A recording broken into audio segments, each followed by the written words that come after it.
Welcome to EntreProgrammers Podcast, the podcast for developreneurs, where you get to be a fly on the wall listening to real conversations of developers trying to tackle the challenges they face as entrepreneurs. The EntreProgrammers podcast is brought to you by Signalleaf.com. It's not just the best audio host for your podcast, it's also the only podcast host that we'll talk about during the EntreProgrammers podcast, because Signalleaf is one of the services that I'm building and often used as fodder for information that we talk about during the EntreProgrammers podcast. So check it out at Signalleaf.com. It's podcast hosting without the headaches. We're on the air. Yay! Yikes. Yikes. It's not like you've never done this before. Oh, that's true. Like every day this week. Oh, man. Those podcast nerves, Chuck still throws up right before every episode. Oh, man. I could not believe how nervous I was at the conference last weekend. So I was... No November conference. I mean, this is all material that I had planned. I previously recorded this stuff for Watch Me Code episodes. I was just taking a bunch of stuff that I had done, putting it together, put up a few slides with it, and I practiced the crap out of this talk. So I knew what I was doing. I knew where every single pitfall was in the live coding because I was practicing those pitfalls in order to show people what was going on. And when I got up there and actually stood in front of that room, I was literally shaking. Just my hands would not sit still. I could hear it in my voice. It was awful. And I haven't been that freaking nervous about talking and standing in front of people in forever. And I don't know what it was, but it was terrible. But I think I did really well overall. I got a lot of really great feedback. There was like 150 people in the room, which was almost half of the audience, half of the attendees of the conference. So it went over really well, and I think a lot of people really liked it. But I watched the video. You sounded good. Thanks. I didn't detect much nervousness. Maybe a little bit at the beginning, but I'm usually like full of extra energy at the beginning, but for some reason, I was like, seriously, I could hear my own voice wavering, and it was bad. Whatever it was, though, I got over it pretty quick once I started talking. Yeah. Nice. That's probably good to plan for. Like, if you had to actually code, like that, I imagine that would be really tough if you had to physically manipulate, the mouse and the keyboard when your hands were... Oh yeah, shaking like that. So when I say live coding, what I really did was I had I had probably 10 or 15 lines of code that I actually wrote, but the vast majority of what I was doing was just uncommenting things. Okay. And there was a few lines like, okay, I'll change this paragraph tag and refresh the browser. I'll add a console.log and refresh the browser. So, there was that kind of live coding, but it wasn't like I was really implementing a feature. It was just, okay, let me change something and then show you how to make tools refresh it by uncommenting all the stuff in my configuration. Yeah. Yeah, I've done the same thing except with Git branches. Yeah. I thought about doing it that way and decided it was easier just to uncomment stuff. I can't imagine wanting to mess with Git live on stage. Well, I see people do it pretty regularly. It's all on the local machine, so you just Git checkout. Branch number 2. Sense. Yeah, I didn't take that for my Meteor presentation I did. Right. I did live coding in the cloud, in a cloud IDE. Oh, wow. And built the entire application. John had no backup plan. No, but I practiced it like literally like 20 times. Like I went through. It was way more effort. You practiced it was 20 worth. Times with no internet. Yeah, that's the thing. That was incredibly brave, John, because I had really a backup can't plan. Rely on internet. I had a backup plan. Like I could do it all from terminal as well. So okay. You guys watched the thing that Hanselman did a while back about public speaking with Rob Connery? I haven't seen it yet. he had to he gave him like an hour to. It was really good. Like he gave him like an hour, and he said, okay, you have to prepare a talk in an hour, and so it was like a public speaking course, and then like as Scott was standing up to do his little presentation, Rob's like, oh, by the way, the internet is down. And Scott's like, what? You're so evil. It was really good. That's pretty awesome. One little trick there that I found too because that sometimes you just get that uncontrollable like shake or whatever. Yeah, that's totally what I had. Is right before you get on, like go in with that 5-minute time, the setup time while people are settling into the room. Mm-hmm. Just like step down and talk to like 1 or 2 people sitting in the front rows and just start chatting them. And then like when you do the presentation, then you're already kind of warmed up, and then you have someone to talk the presentation to, like that is like going to be like friendly to you, because they're like, oh, the speaker came and talked to me, so then they're like, as opposed to sometimes it's like you've got all these eyes looking at you and you're like, do these people hate me? Well, I know they hate me, so that's okay. Oh, man. I'm sitting there telling everybody to get rid of the thing that helps them earn their living, I mean, how could they not hate me? Hi, everybody! Good stuff. Oh, man, there was a speaker that I saw. On the subject of pro tips for potential speakers, one of the guys that I went to, he would say, just over and I mean, seriously, draw it out. It was so obnoxious. Oh, if you ever, anybody that's listening, if you ever do any kind of speaking, do not do that. If you feel yourself wanting to, just close your mouth. The cure for it is that I found is editing your own audio. Like if you record yourself and you edit yourself and you edit all the ums and ahs out, your brain will naturally, when you talk in public or talk on a podcast or recording screencast, it will naturally stop that crap out. It'll self-edit. So that's really and practice too. Like you said, like you practiced yours like 20 times. I think I practiced my talk probably close to 10 times, maybe not quite 10 times.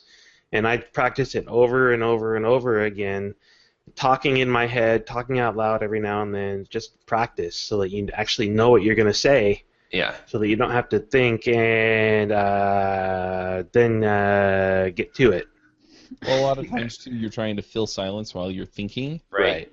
And so if you become comfortable with the silence, then a lot of times, it's a little bit of an awkward pause, but when you're speaking, a lot of times, you can cover by taking a drink or something. Yeah. Or people just appreciate the break. Right, yeah. Yeah, that's one thing for me that I've gotten a little bit better about from doing a lot of pair programming, is just kind of getting comfortable. Like sometimes people get a little confused because I'll just stop talking, right? Like in the middle of a sentence. But it's better than using a lot of filler. Mm-hmm. So yeah, that's true. Stopping talking, that's a problem that some of us just don't have. You can create that dramatic pause too, where you just that's so true. I had a friend that was he was doing a talk in front of the church one day, and he had his notes. He knew what he was going to say, had it all written out, and in the middle of talking, he lost his place. He was going through without reading his notes, but he couldn't remember what he was going to say next. So he stopped like halfway through a sentence, like Josh just said, looked down, flipped through his notes, found where he was, and continued talking. Yeah. Just like nothing had happened, just kept on going. And afterwards, people were coming up to him talking about how great he did, and there were multiple comments on how powerful it was when he got choked up and couldn't keep talking and had to look down for a moment, and that was just so moving. And he's like, I was just looking for my notes. Yeah, the best thing to do is to do, like, if you watch the Olympics, like the gymnasts when they fall or something, right? They just like keep going on like nothing happened. they don't go like, oh crap, I totally screwed that up. Like, that if you do that, then you draw attention to it. It's just, you acknowledge it and like, okay, and just move on. It was either a podcast episode or a blog post that Rob Connery did on editing and dramatic pauses.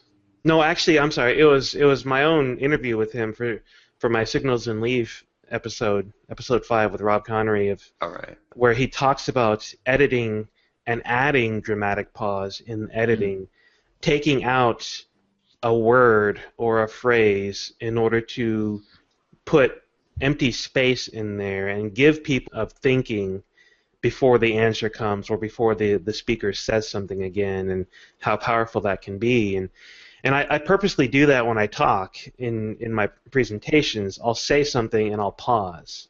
Yeah. And then I continue on because I want people to have a moment to think, to react to it, to be able to predict what's coming next or wonder what's coming next or whatever it is. It's incredibly important to have that blank space every now and then so that you can give people a moment. Yeah, I had that issue with one of the videos I did for Rails Clips when I first hired my editor. He took out all of the dead space, so all of this is where I'd stop and take a breath. And so the whole thing was like 5 minutes long, and it needed to be about 8 minutes long. Yep. And it's just this wall of me talking without taking a breath. And so I played through it, and I came back to it, and I'm like, I can't keep up, and I'm the one that made it. Yep. Yeah. That happened to me with a guy that I hired for editing. He was some kid fresh out of college, and my usual editor was busy, so I was like, all right, who can do this? And this guy offered to do it, and he had the exact same outcome. It was just this wall of me talking nonstop. There weren't a single breath. He just couldn't keep. I mean, it was just awful. I had to put them all back in. It was a lot better. Yeah. I'm really sorry, sir. Because he's overseas. Right. Whatever. You won't do it again, so it's good. Nope. Yep, that's the important thing. Yep. All right, so Josh and John and I woke up ridiculously early this morning, and we're doing one of our interesting all-day challenge things. Unlike the last two, where what was the first one? The 24-hour $100 challenge. Yeah. And then the second one was us working together to try and earn $100. Yep, exactly. So this one, we're not doing any kind of monetary challenge. This is a all-day hackathon kind of deal, where in this case, I'm pretty dang lucky in that these guys volunteered to help me out with Signalleaf and the marketing effort and whatnot. So we started at 5 a.m. my time, 6 a.m. for you guys, and have been working on putting together email sequences for what's the right word? What am I thinking of? What's the term for this, I guess, that we're doing? Is this a marketing funnel? Is it a sales funnel? What is this thing, Josh? What are we doing? I just want to point out that because you talked about running out of words and using fillers, it just happened to you. It did. But I didn't sit there going, I expressed my thoughts, my confusion, my lack of words, using words instead of I would say, moving right along here, yes. I would say this isn't really a funnel. It's part of the funnel, though, right? Okay. We need you need traffic, and then you need conversion, and this is kind of more on the conversion side. So okay, we're putting in place a sequence of emails to send people into that will hopefully convince them that they would like to try out Signalleaf. Right.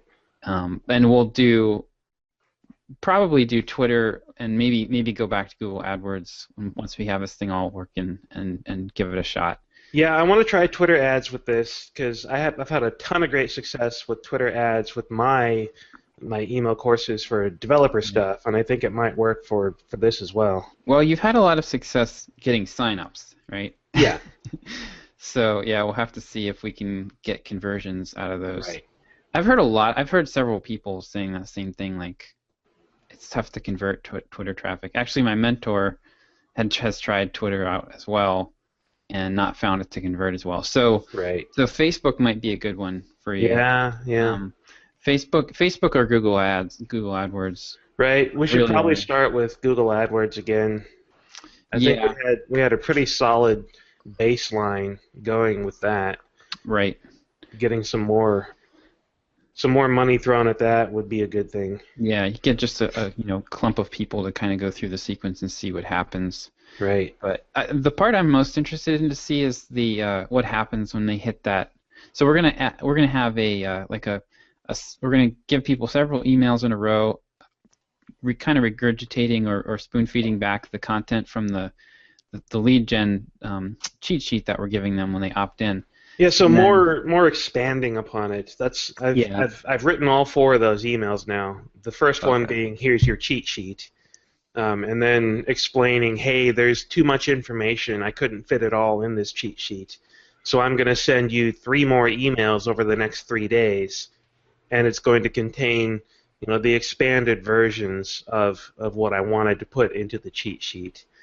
And so I've got all 3 of those emails written now. And I need you guys to review them, but they all approach it from the perspective of the cheat sheet was a cheat sheet, and here is the expanded information, some more detail to really help you understand what the cheat sheet points you toward, and that way they can have the cheat sheet and they can reference that when they need to, just for a quick reference. Oh, okay, this is what I need to do. But then they have more detail to educate them and give them more detail and all that. I just said more detail too many times. More detail. You'll be super conscious for the rest of the day of your words. Yes, more detail. Maybe you've been hearing that a lot this morning. Yes. The part I'm curious to see what happens is we're going to send them an email that looks pretty personal. Like, it's not going to have the unsubscribe footer or any formatting or anything. Looks like it's coming straight from Derek's Gmail account, basically. And it's kind of, the message is just, can I help you? Is there anything, do you have any questions? Because he's had a lot of luck. He's had a lot of luck getting people to convert once he actually, Derek, I see you laughing. It's distracting. Sorry. I am with someone else, and I misspelled a word. It was funny. Okay, all right. So Derek's had a lot of luck getting people to convert to Signalleaf when he actually interacts with them directly. So this is a way to kind of automate that. He's been like reaching out to people on Twitter and stuff, and that's awesome. It works well to get your first few customers, but we can't scale it. And I haven't even had time to do that lately. It's driving me nuts. So I actually wanted to talk about that again, because half of the point of the day is to get these things done, right? Right. I'm not concerned with perfect. I'm not concerned with good. I'm concerned with getting it done, because all of this information is around and available, but it's not done in this email sequences that we're trying to build. Right. So I got my 4 emails done. You and John are each working on 4 emails for another sequence, and the personalized "How can I help?" email that you just mentioned is becoming a bit of a roadblock because of the way the automation currently is set up inside of Drip. It just isn't quite what we want in terms of flexibility. So I'm considering just making it a part of the email sequence, just a normal part of the sequence, so that I can delay it 3 or 4 days. Because that's okay. I personally would. I think it might be more important to have that 3-day delay than to have it look like it's coming from me personally. Because I want people to have a chance to absorb the information and understand it and think about it and reread it. Because I get this kind of feedback from my developer courses. People are like, wow, this is so great. Thank you so much for splitting this apart multiple days. It really let me absorb it better. And I think giving people that extra few days after this initial sequence would be more beneficial, because it would let people have that time and let them understand the information. And then a few days later, after they've had a chance to do that, hey, I sent you a ton of info. I'm sure you have questions. Please let me know what questions you have. How can I help? Yeah, so just fold that right into the campaign. Right. Yeah. It would be a lot easier from an automation perspective, and it would add that benefit of delay. Yeah. I also think I was thinking about it some more, and so we have two main sequences that we're building here. We have the podcast cheat sheet one, and then we have a bigger like how to podcast sequence that John and I are working on. I'm thinking that we should offer them the opportunity to opt into the bigger sequence at the end. I agree. Yeah, okay. Because if we were thinking about, well, I don't know if I want to go into that, but the idea of having like that ongoing education sequence, which I still think we should have, but I don't think we should put the opt-in for the longer course at the beginning of that, because you want to put people onto that ongoing sequence from the longer course, so they come off of the 7-day or the 8-day course, and then they'd get an invitation for it again. That wouldn't work. So yeah. So I have a question. So are you trying to reach people who are new to podcasting, or are you trying to reach established podcasters? New to podcasting. Yeah. Okay. Because all of this stuff is focused on them, and if you want to capture existing podcasters, then all the content for new people, here's how you set up your mixer, all that stuff.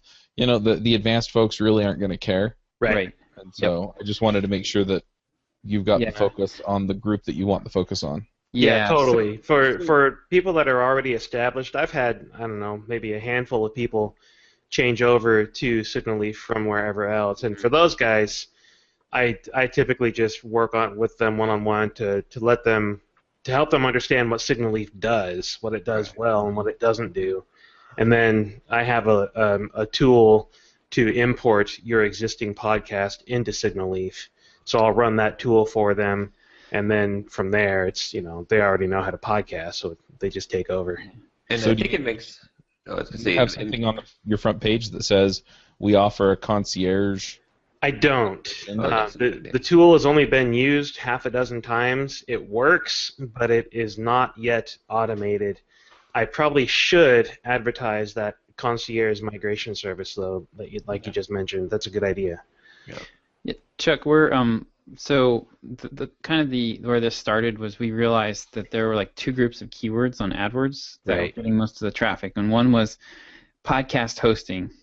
The other one was things like how to create a podcast, make a podcast, and so we figured if we can get in front of those people before they hear about Libsyn, before they hear a million people tell them that Libsyn is the only option, then we have a better shot. Versus like with podcast hosting, those people already know what a podcast host is. They've probably already heard about Libsyn, and they're probably just can't remember how to spell it. I have to look it up all the time. Yeah. So you should get all of the misspellings. LYBSLAN.com. It's a really good strategy to focus on a very niche section of the audience and then expand from there. So, like, if you're the podcast hosting for beginners, like Libsyn is not focused on that. No one is focused on that except for you, really. I think is that you're the hand-holding, like we will help you all the way, totally, and then as you grow, because then if you get that segment and you get a lot of subscribers, then you'll be in a better position to tackle the entrenched podcasters, because you can say, hey, we've got a lot of people using our service. We're not as big as Libsyn, but you can spell our name, and we've got this. Well, I don't know. Signalleaf, is it one L or two? It's Signalleaf? What? But yeah, it's always good. I think that makes the most sense to have that very, very focused, like we're going after this specific type of customer now, and then later you can branch out and figure out if there's other customer types to go after once you've mastered this one. Chuck, is it a good assumption that most established podcasters are probably not going to want to switch hosts, or does that happen much? Or it depends on how much pain their current host gives them, in my opinion. So I've become pickier and pickier and more curmudgeonly as I've gotten older. So eventually it was just Well, it was a combination of things. First off, I got the sponsorship from Cashfly. Yeah. I can't talk about exactly what that entails, but that helped me convince me to make the switch. And then the other thing that just the issues that I had with Libsyn, their pricing model is something that's just kind of like, you're trying to sit there and figure out what the heck, and then their user interface is hard. And so if you're going to try and get people off of Libsyn, they either have to have a problem with it or you've got to convince them they are way better off.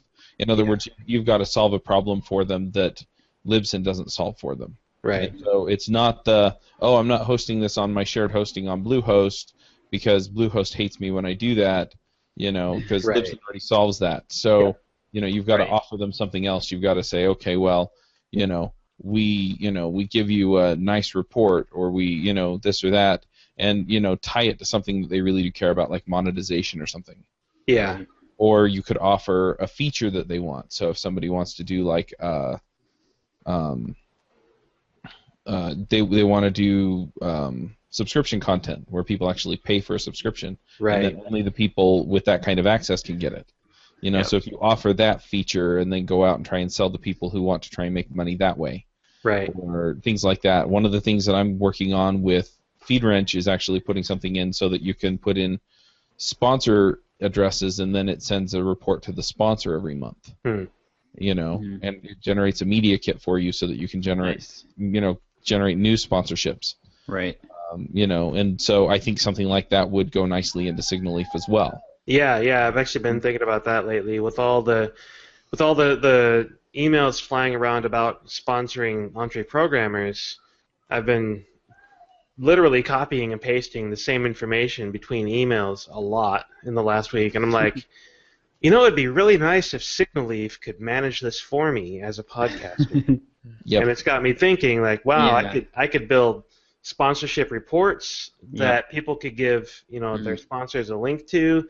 I could have a sponsorship management process where you could do like short URLs and have Signalleaf track the effectiveness of the sponsorship by the number of people that go through those URLs. I mean, there's all kinds of stuff that I can do to really make sponsorship easy for podcasts.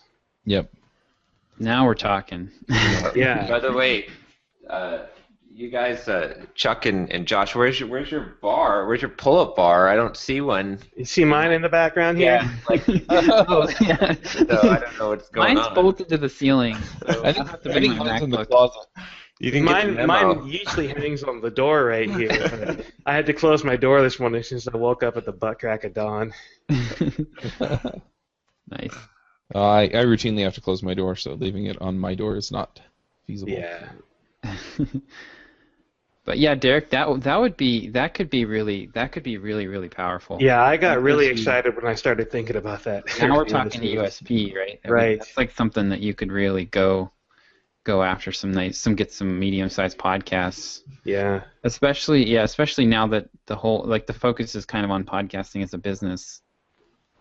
Yeah. The other areas that I've been looking at in the podcast space is hosting your podcast website. Because let's face it, WordPress just isn't ideal. It's nice, it does everything you need, but it's really built for blogging, and so you get the couple of plugins that you need to do it, but I hate them. I'm really picky about this stuff. I just want it to be easy. So So my view on that is I don't want to be in that business. Right. I mean, Libsyn offers that, and more power to them. If they can attract customers with that feature, go for it. I'm going to tell you to use WordPress because that's what I use, and it's easy. Yeah, well, Libsyn just they basically beat the crap out of WordPress and then host it for you. Yep. Yeah. But another thing that occurs to me is one way that's really easy for me. I'm assuming that people give you their media files via FTP. Nope. Web upload. Oh. Yeah. So you could offer FTP just because a lot of WordPress folks know it. But the other thing that would be really nice is if you could create a folder in my Dropbox and then have me just drop it in there. Oh. Hey, I want that feature now. Now we're talking. You know, I mean, LeanPub, right? LeanPub for your podcast. Yes. But there's like zero brilliant. barrier, right? And the thing is the Dropbox API is pretty easy. So depending on how good the libraries are for Node, you could probably do it in a day or two. Yeah, totally. Yeah, and you know what? Just take my ID3 tag, right? I'll drop the file in Dropbox. You look at the ID3 tag and you fill in the episode information for me. That's it. I'm done. Freaking brilliant. And is there any feat to build could you have like a text file that get that right out of the MP3 file. Okay, so you don't need any extra info. Yeah, I mean if you we could do it. We could do this. I could read all the ID3 tags first. And then if you provide a .text file of the same name, I will read that as the long description. Just use the ID3 tag. Just if anything, if you add this field to your ID3 tag, I'll pull this. Okay. It's flexible enough. It makes it simple.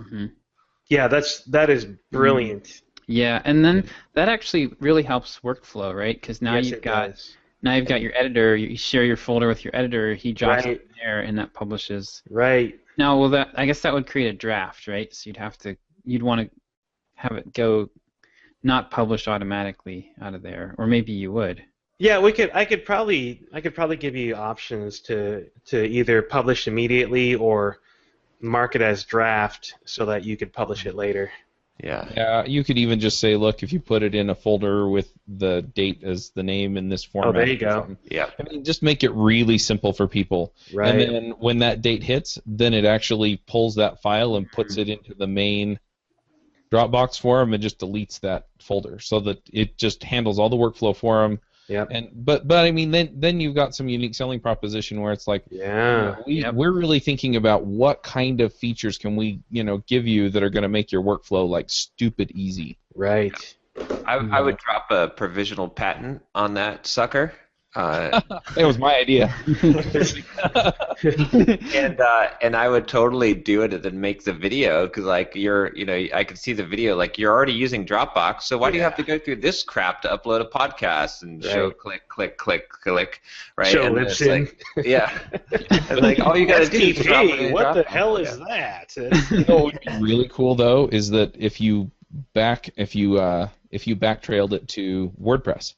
So essentially, you have a Signalleaf WordPress plugin. Right. So you have all the data in there, including the show notes for the long description. Yep. I just drop that into Dropbox, and then your plugin just checks your API periodically and says, "Oh, I've got a new episode. Is it in here? Nope. The titles don't match." And so then it just creates the post in WordPress for you and sets everything up. Derek wants to write WordPress plugins anyway, so. I have been recently. I'm kind of insane like that. Yeah. But I mean, there are all kinds of possibilities for it. There are. So. Yeah, the easier you make it. Can we redo today?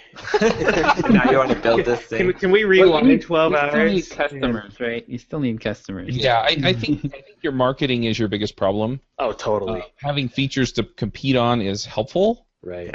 Yeah. But what you want to do is before you build that feature in, or after you build the feature in, but before you announce it, you want to set up your marketing campaign for that too and make a big deal out of it. Because if you're just building the feature in and then you're counting on word of mouth to get it around, it's going to be a different story than if it's, oh, by the way, nobody else offers this, but you can just drop your MP3 into Dropbox. Right.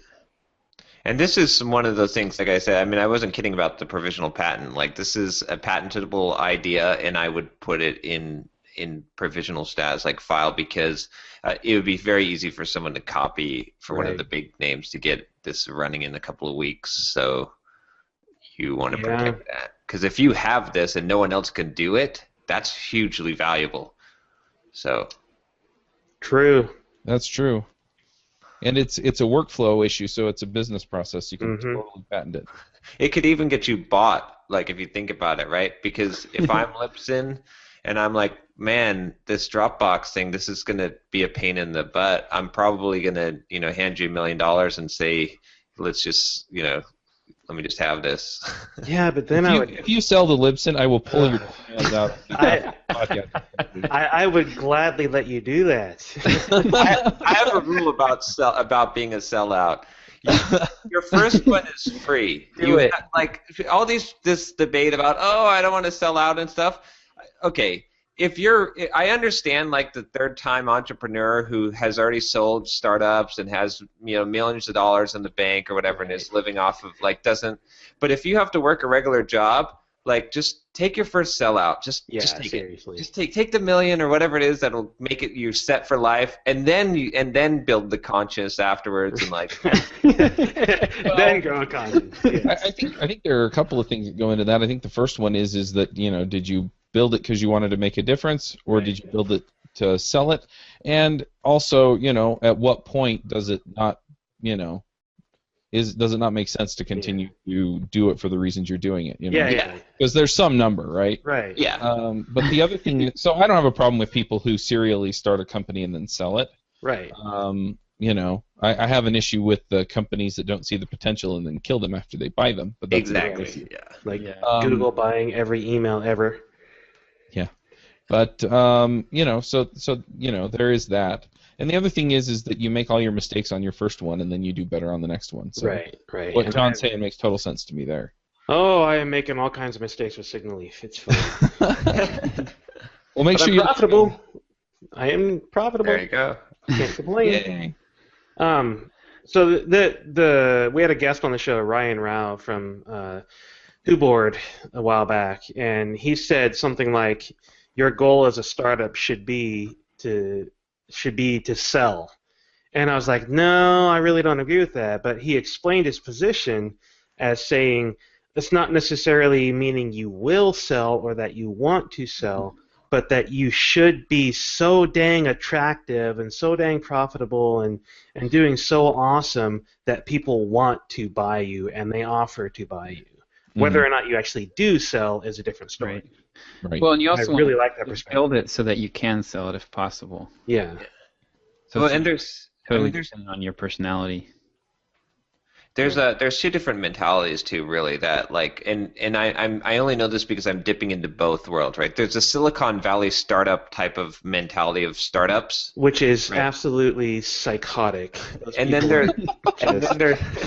there's ours, which is more of the like life. They call it lifestyle entrepreneurship, like which is like a pejorative. Oh, you're a lifestyle business when they say it. Yeah. Which is no, screw you. I'm a profitable business. What's your problem? You're running a million miles per hour with $10 million in the bank, and you're not allowed to make profit. And if you only have 100,000 customers, they're going to shut you down because you're not successful. Right. What a bunch of crap. It's two different strategies. They're total different mentalities and focuses. Like just looking at it from being the advisor on Health Hero, who is on the other startup, the Silicon Valley startup, trying to bring on big investors and whatnot. It's a really big score you're looking for there, right? You're looking to it's a totally different strategy. It's all about leverage and expanding. That business though is not typical though, because that actually is a business. Like they have paying customers. What is the one you're advising for? Well, you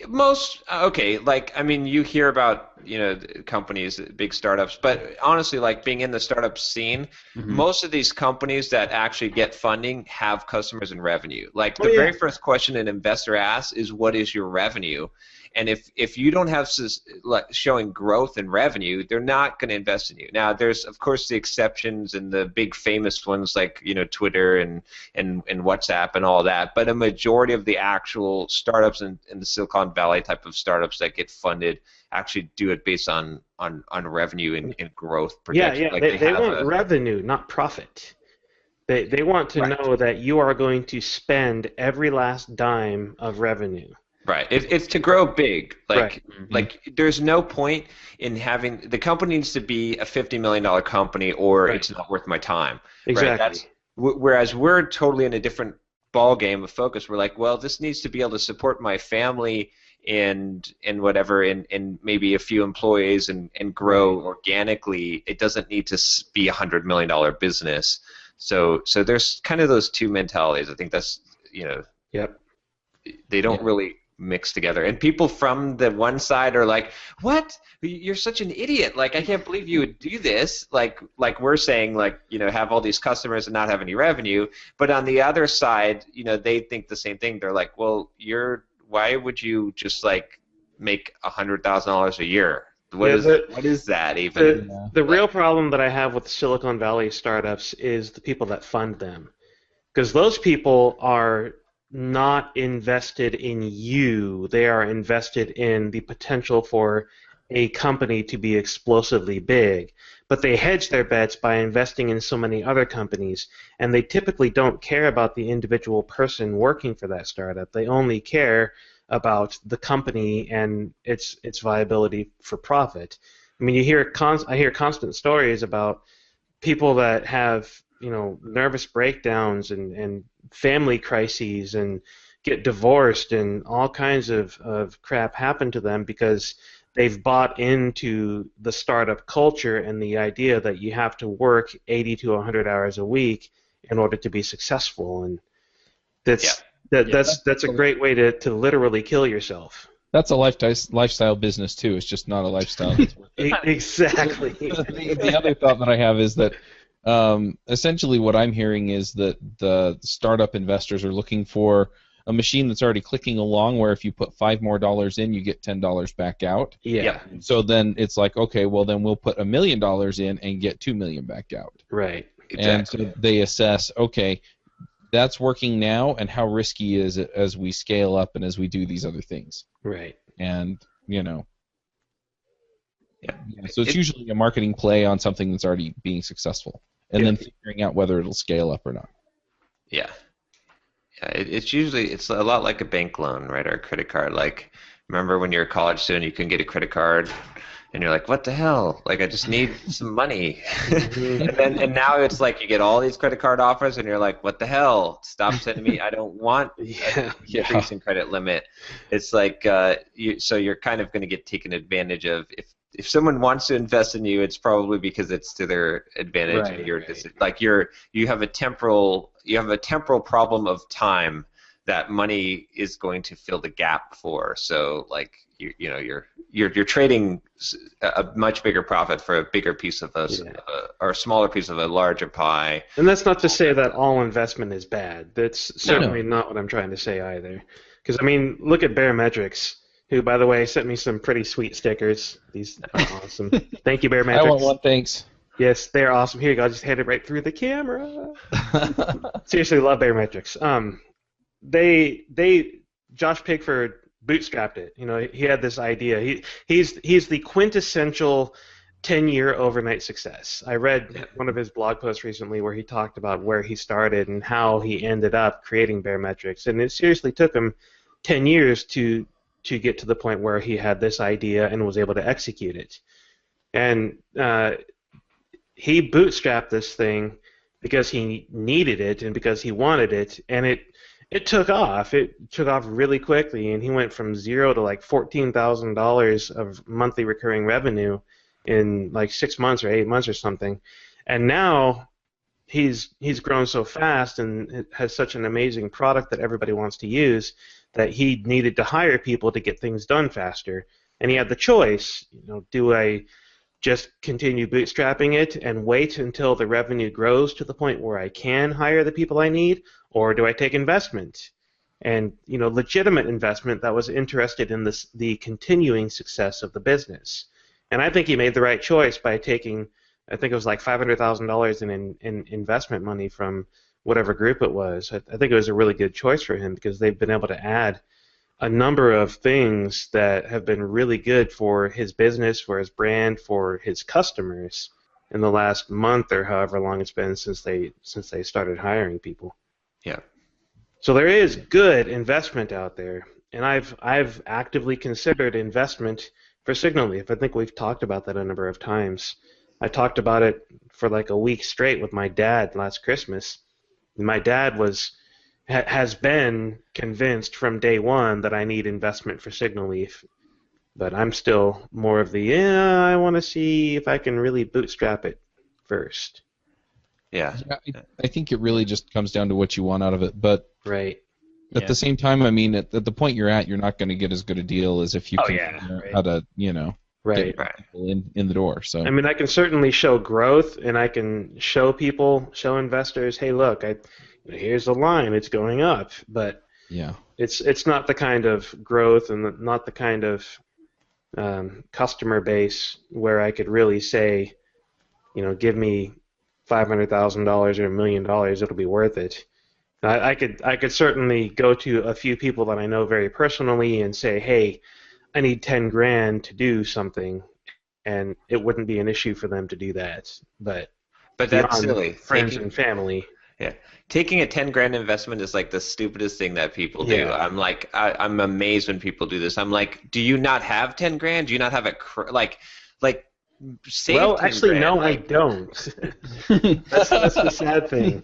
But you're in a very, very bad position if you take 10 grand and give away something. You see what I'm saying? $500,000, $1 million, that's kind of hard to come by. But 10 grand, I know even if you don't have 10 grand now, you can. John's chair back there is stuffed with dollar bills, He's got $20 bills hidden everywhere, and his pillow is literally made out of 20s. I mean, if you're a software developer, he gets that money spell.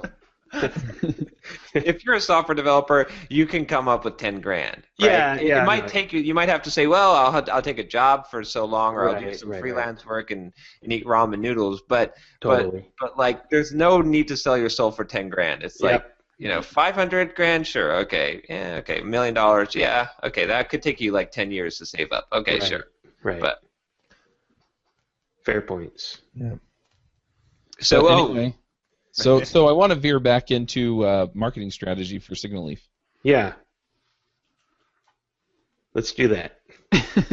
Go, Chuck. No question there, Chuck? Or? Well, we are there. You've got an email sequence that you're working on. Right. Two of them. So one of them is the podcast cheat sheet. So I did this cheat sheet a couple of weeks ago.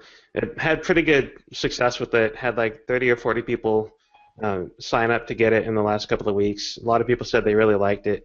So we're expanding on that. The first sequence is going to be, okay, here's the cheat sheet, and here's an expansion of each of the 3 points in the cheat sheet. That's the first sequence. Right. Then from there, it's going to suggest to people, hey, you got the cheat sheet and the expansion pack for that. Now here's that expansion pack. Yeah, I know. I actually called it that in one of the emails. So now here, if you really want the nitty-gritty, everything you need to do to really have a growing, successful podcast, here's the 8-day advanced course on doing everything from recording to everything about it. Awesome. And then the other one? That was the other one, the advanced course. Okay. Yeah. So we've got that. Then we're also going to have one more that's going to be just an ongoing sequence that people kind of end up on after they go through these other routes. And I think one of the things we want to do on there is start to one of the posts I want John to write, or maybe Chuck could get in on this too, but something kind of basically bashing Libsyn. I would love to have Chuck write that post for me. So man. Why I left Libsyn, why I left Libsyn type of posts.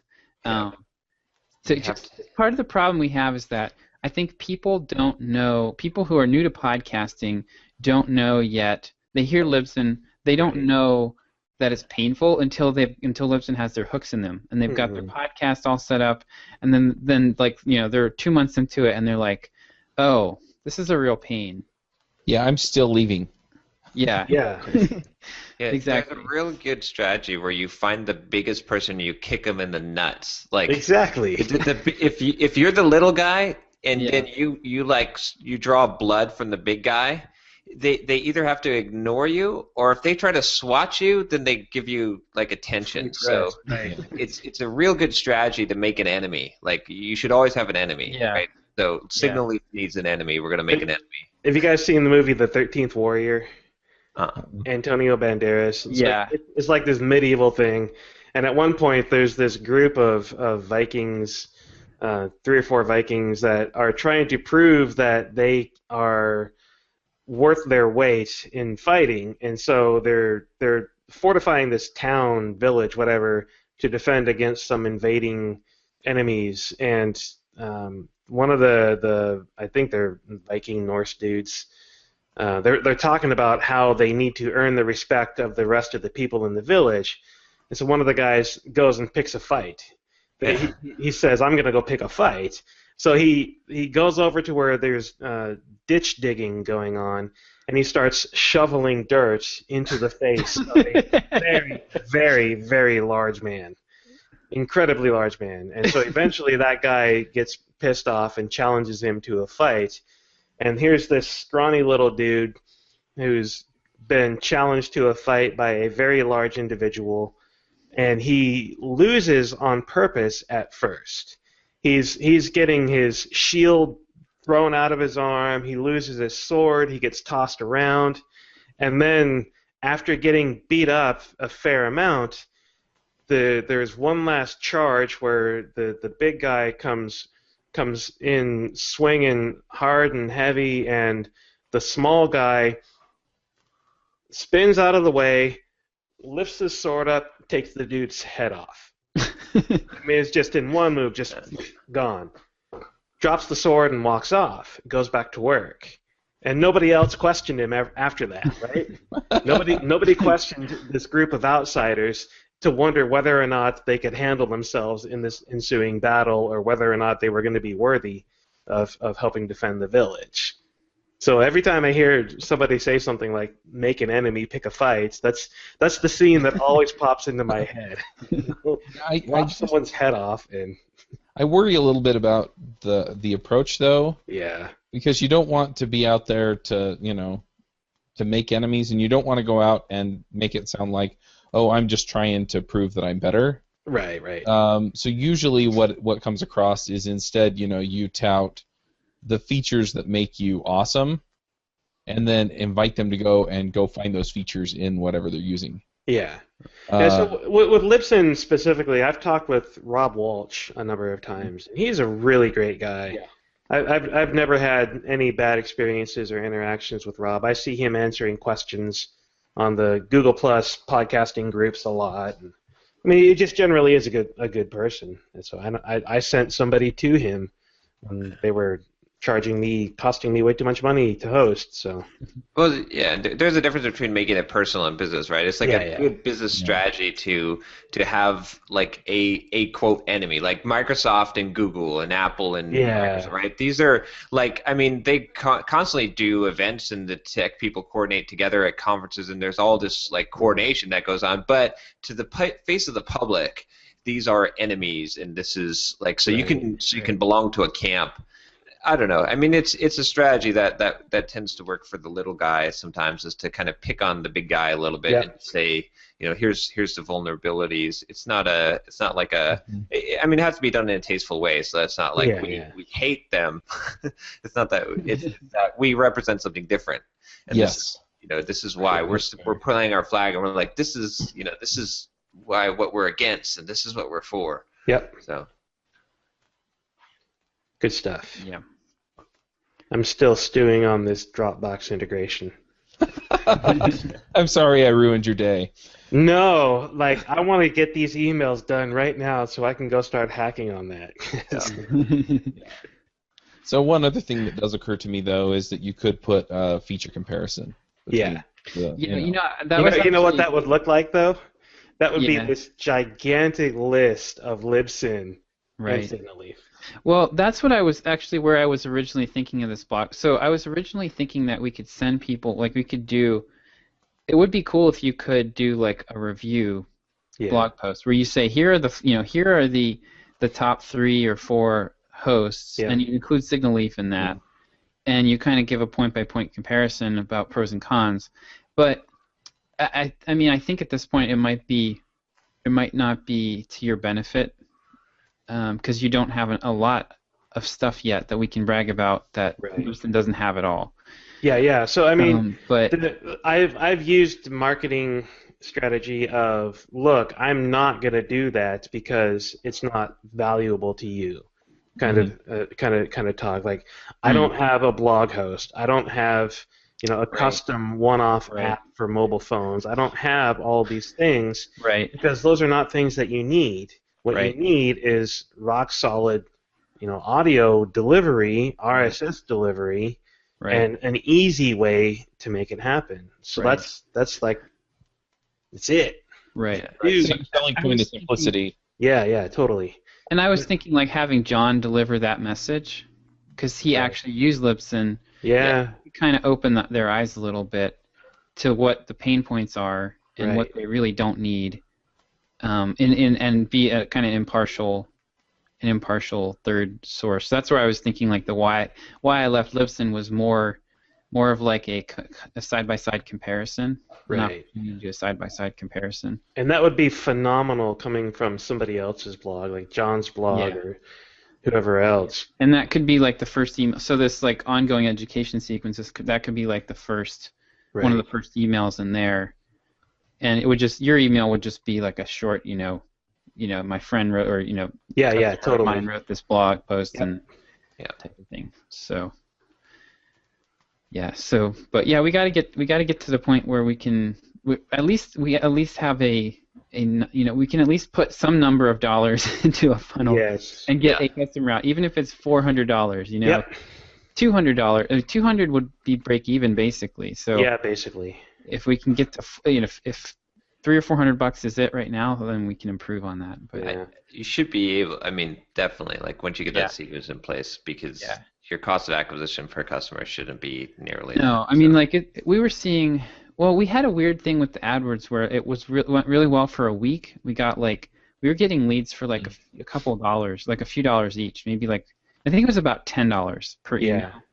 And then like then a week went by, and then something happened weird, and like we got like nothing the next week. It was like 2 signups. Yeah. And so we'll have to let that run for a while and see what that ends up. I mean, if it's $40 because that second week was like $40 to sign up. Like that's going to be tough because you'd have to convert almost all of them to make. You'd have to convert 20% to break even. Yeah, that's kind of. But yeah, $10 each should be doable, I would think.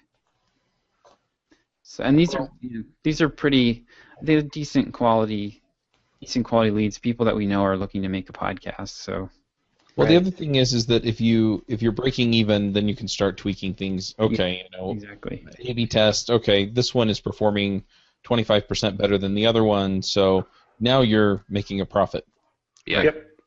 It costs you nothing to test at that point. Yep. Yeah. So that's kind of the direction. So we have the podcast cheat sheet. Like the front end seems to be working. Like that works okay. The AdWords traffic was working okay. So now we need to actually like convert that into customers, and then that's kind of what this effort is all about. Right. All right. It's starting to form a better picture in my brain of where we're going with this. So on the subject of $200 as break even, I'm looking at Barometrics right now, and I need to ask them to exclude accounts that have a 100% discount, because right now I have one customer in the $99 a month plan, and their current lifetime value for that one customer is listed at $3,500. Which is totally jacking up my lifetime value. Nice. Yeah. Without that, my lifetime value would be somewhere around $225, nice. I think, if I'm quick math in my head, averaging. Yeah. Awesome. Yeah, and that's crept up a little bit. I think the first time we talked about it's continuing to go up. It will. I think it will for a long time. For a while. Yeah. We don't really know, this is like a continuity thing. Right. Podcasting tends to run, the average podcast only lasts 6 or 8 episodes, but that 6 or 8 episodes is 3 to 4 months. And, when you consider average, there's going to be a lot of podcasts that run longer than that, and a lot of podcasts that run shorter than that. So. Right. But that's also assuming that people immediately cancel their hosting. Yeah. I don't think they do. if you're doing this as like a get your name out there kind of thing, you're gonna want 10 episodes might be what you want. You just want to leave it up. So that's another thing which you may I don't want to spin off too many threads here, but you may consider targeting the kind of idea of creating a podcast series. Like I think it was your podcast, Chuck, that it was either that or Stars for the Rest of Us, where someone had talked about, it must have been a pick. It's like Rome, like the history of Rome, or maybe it was Rob. But anyway, someone had just a couple of history picks, so like a 20 episode podcast. It was intended to only be 20 episodes, and some just create that's another thing that a lot of people don't think of is that if you build a podcast that is literally only X number of episodes and you're just covering the material that you want to cover, like a lecture series, like a course, something like that. That's a whole nother audience, and that there's a whole target for that. And I don't think a lot of people are capitalizing on that because I never really hear about that. That's interesting, right? But if you say here, and then you've got a permanent kind of hosting kind of deal for these people that they don't have the pressure. Plus, it's less pressure, right? It's like there's a value in just creating like a 20 episode podcast course. I'm doing it with the email courses constantly right now. Why not with podcasts? Yeah, I've thought about doing the same thing once I get going on FeedWrench. Is having a video series or an audio podcast on podcasting, and doing some of the content marketing, and I can do either one. So it just depends on what I feel like the community out there needs. The other thing I want to point out though is that I listen to a handful of podcasts about podcasting, and a lot of them have moved away from the here's how you do X. It's about a lot more of the softer side of it, right. Which is important for people to know. But, for example, Cliff Ravenscraft, who does Podcast Answer Man, I know for a fact that his primary focus at this point is helping people build businesses, not podcasting. Right. And he said as much on his show. So he does cover podcast-related stuff pretty regularly, but to get in and say, here's how you set up a mix minus, or here's how you do this, or here's how you do this other thing, here's how you understand this bit on your mixer, here's how you use this piece of hardware. I just don't see a lot of that out there, and I think something like that has a place. Or just having the discussion, about okay, what struggle that podcasters have are we going to tackle this week on an audio podcast? Right.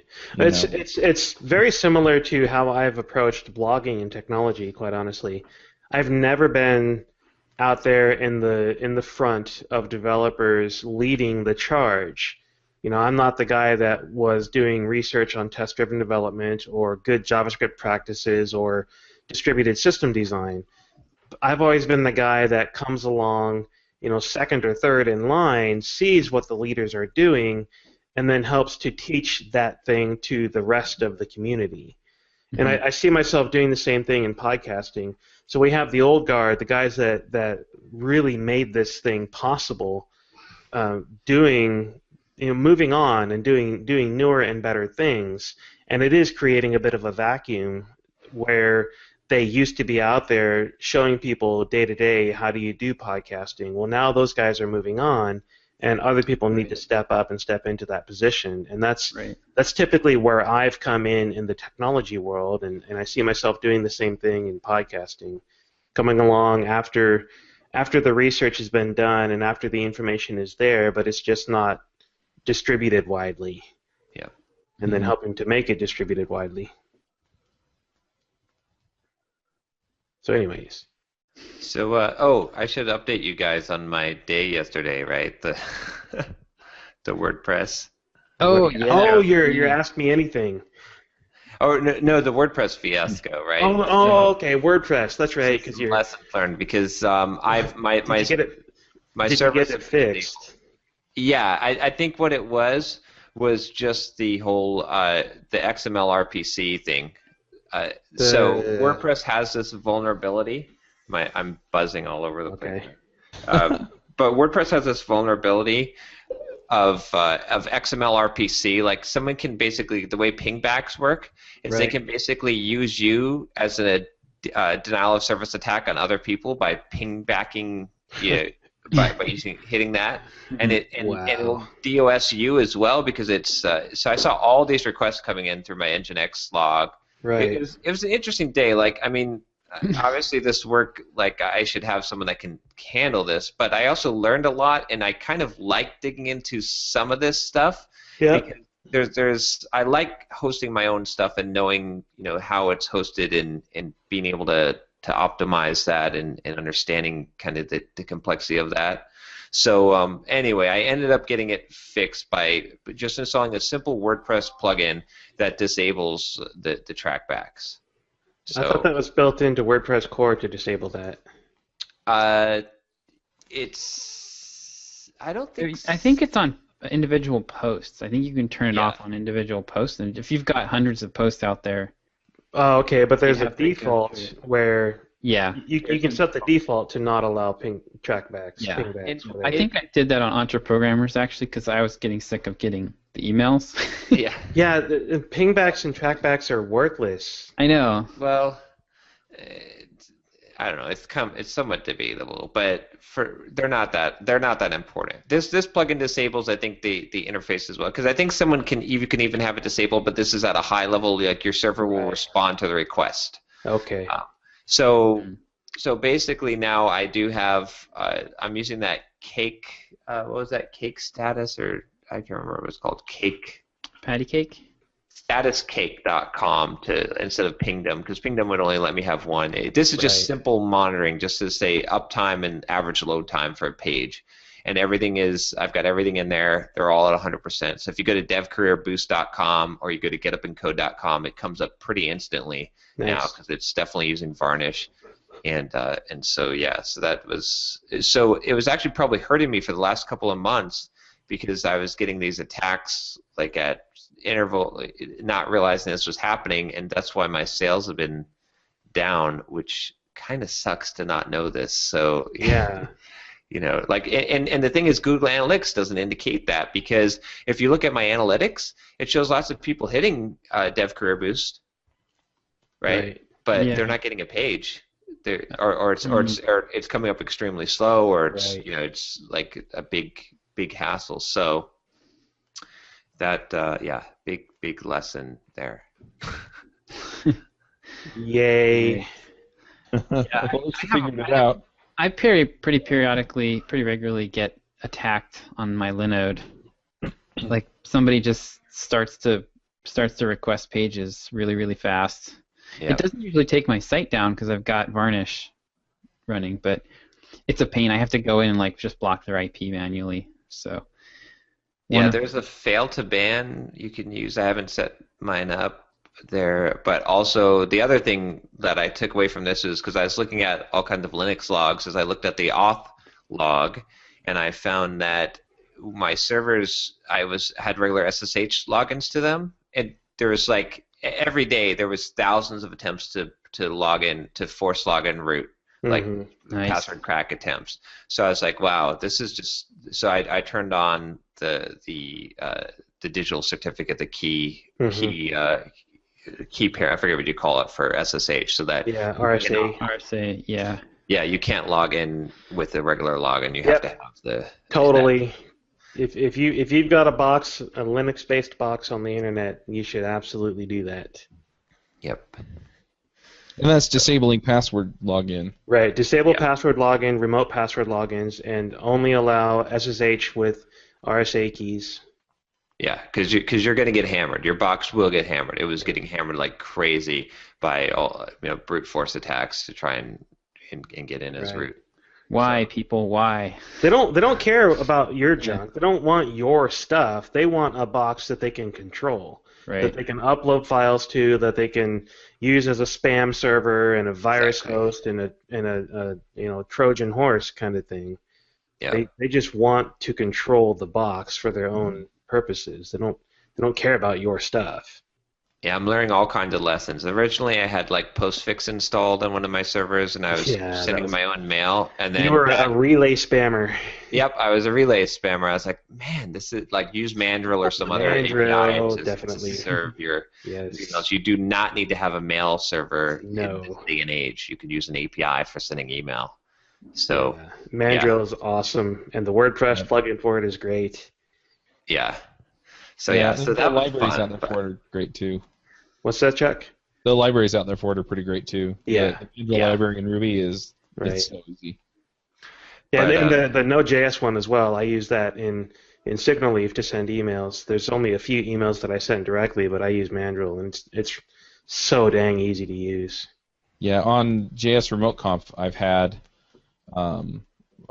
set things up so that when you submit basically anything on the site, it throws it onto a queue and they get sent out via Mandrill. Yeah. And one of the folks that's been helping me do some of the styling and stuff on it, he's like it's just I'm not sure it did anything because it comes back so fast. Yeah. I'm like, yeah.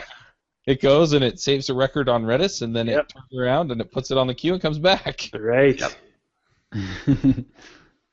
Yeah. But yeah, that was fun all day yesterday, and trying all kinds of things, right? Yeah. Updating Varnish, messing with Varnish configurations, and all of that fun stuff. And then it turns out that it's that vulnerability. So wow. But yeah. But I'm trying to think what else was going on this week. I did that Ask Me Anything for this Career Dean site, which is actually going to be really good. I mean, that itself was a good experience just to be able to get some exposure. But I'm going to go back and that's a gold mine, right? Yeah, I can go through all those questions people ask me, and I can build blog posts and YouTube videos, all kinds of stuff from that. Just expand on the questions. That's awesome. And then trying to think if there's anything else. I did an interview for SSW. I don't know if you know Adam Cogan in Australia. So I did a video interview. They're doing it's kind of a big one of the biggest consulting companies in Australia. Okay. For .NET stuff, but Nice. But I did a video talking about the How to Market Yourself course. So that should be good. And I have another video interview with another guy next week. Video interview for his YouTube channel about the How to Market Yourself course. So that should help promote that. Right. But yeah. Oh, and I got my intern from the show, and I've got him working on a project for me to build a blog post for a comparison thing. It's kind of a trial project to see how he does. But nice. But yeah, thanks for that, Chuck, for finally encouraging me. It actually works out really good. I think as I was thinking about it more and more, that trade of benefits is really valuable. Because he's totally excited to be working on the project, to be working with me, and I will be giving him some coaching and help, and that'll totally be worth it for him. At least at this point, for the amount of time that he's going to work on this stuff, to be able to just get the ropes of understanding how my business works, which I plan to kind of reveal to him the plan every week and say, hey, look, this is what we've got planned for this program, but this is how we make money. This is, and then giving him help with anything that he's trying to set up, or coaching and career type of advice. So it's kind of if I think about if I were in that position, I would totally do that, because I realize it would accelerate me 3 to 4 years, in a 6 month time, and I think that's the real value. So I think there's probably more people that would be willing to do that, and having kind of a virtual team that's composed of somewhat interns that are working like that for a time being, at least as an introduction to kind of trying to virtualize things, makes a lot of sense. Right. Yep. Except I just got an email from a guy from Nigeria. I don't know. Is he asking for your bank account because he has a lot of money for you? He wants to be an intern. Nigerian prince wants to be an intern now? That's a new one. That's one I haven't heard. That's really cool. No, that really is cool. That's actually pretty awesome. It's I'll have to vet it out, because of course there's but yeah. So that's pretty much my week. I think that's pretty much it. Josh? Oh man, yeah. What's been going on for me this week? I did some. So it's been a little bit of a lull for me with the copywriting internship. I did get a couple more assignments though that are going to be due here pretty soon. Actually, including one. This was really exciting. So my mentor, he's not really taking new clients now, but he took a new job on because he knew that I could do it, basically. Wow. Yeah. So and he's actually paying me more for this one too. Not anywhere near what he's making off of it, but he's definitely giving me a nice bump. I mean, he told me what he's charging for it and how much he's giving me. So it's a nice. I mean, it's like about 10% basically of what he's charging. Wow. And, yeah. So it's a nice little bump from what I was getting. But you know what? It's not even like you have the right attitude about this because who the hell cares? The fact that you're doing a job that you can get paid 10 times more. That means when you find your own client, you can. Yeah. So that's a really good thing. Yeah, yep. and we're writing basically 7 emails. That is and it's just like it's 4 figures. I'll say that that he's charging for it. So that is actually going to be really cool though because I'll get to see it's for a conference that's coming up in January. So they're going to be sending these out quickly, and I'll get to see the response. Hopefully, they send it out to they sent one email before they hired us to a list of about 40,000 people and got 35 signups for this conference. So there's a lot of room to run there, I think. Nice. Yeah, so that'll be fun. I'm looking forward to seeing how they do. And so I wrote my first email this week, and I was really happy with how it came out. I sent it over to my mentor. I had a lot of fun with it. I sent it over to my mentor, and he tore it up. I mean, he did it. He actually kept everything I had in there, but he's like, you need to work on saying the same thing in fewer words. Right. So he chopped out a bunch of stuff and just tightened it up, and then kind of left the end of it intact, so that he reworked the introduction, and it made it a lot better. So that'll be going out probably this week. So I'll get to see if hopefully here's some results from that. So that's been pretty cool. And he when he was telling me about that, he also just kind of gave me a you're doing a good job. This guy just doesn't give me a lot of verbal he gives me basically typically I see his corrections or his rewrites, or I don't hear anything. And once in a while, a couple times he's given me some the client really liked this, or stuff like that. So it's mostly like the absence of negative feedback, right? Which I don't want to be coddled. I don't want to be coddled, but it definitely takes the sting out of the rewrites when you hear I like this one little thing. This was good, And I always when I work on stuff for people when I'm editing somebody else's stuff, I always try to pick out a couple things that they did well, just so that this doesn't ruin their day. You're an ugly bastard. Everything about you I can't stand, but you have kind of nice hair. Yeah, exactly. Yeah, so that's been cool. I'll be cranking on those emails this weekend probably. So I'm just doing emails again this weekend. Nice. I also did an interview with Brian Harris from the Video Fruit. Oh, nice. Yeah, and we talked about my giveaway, and then he also what he really wanted to talk about was my strategy of asking people to sign up for my email list before I gave them the coupon.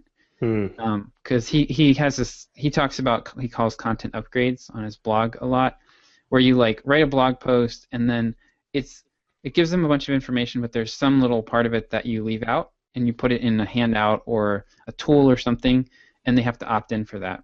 Right. And so he wanted to interview me because I kind of did that with this blog post. But when I was talking to him, I realized that I probably should have put in the intro to my blog post at least linked to my giveaway, to the coupon, the offer, which I didn't do. You had to scroll to the bottom of a 5,500 word blog post to get to the opt-in link. Right. So I went to Pat Flynn and I said, "Hey Pat, I wanted to get his attention, so I was like, "Hey Pat," because he normally has a VA that goes through his emails, as far as I know. And I've gotten email from them weeks after I sent it.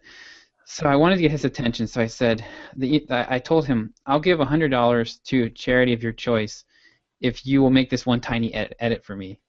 And I sent him the edit, and then I pinged him on Twitter as well. Right. And 2 days later, he did it. So nice. At the top of my blog post, I've got a link to my giveaway.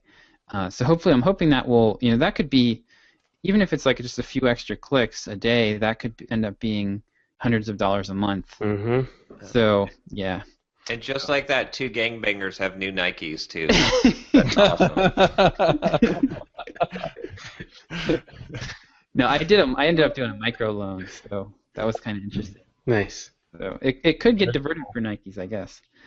By the way, that Video Fruit guy, Brian Harris, man, every time I click his email and click the link to his blog post, he's so good at that. Yeah. I'm always like, man, I'm not going to click this link. But then I read his email, and then I'm like, I got to know.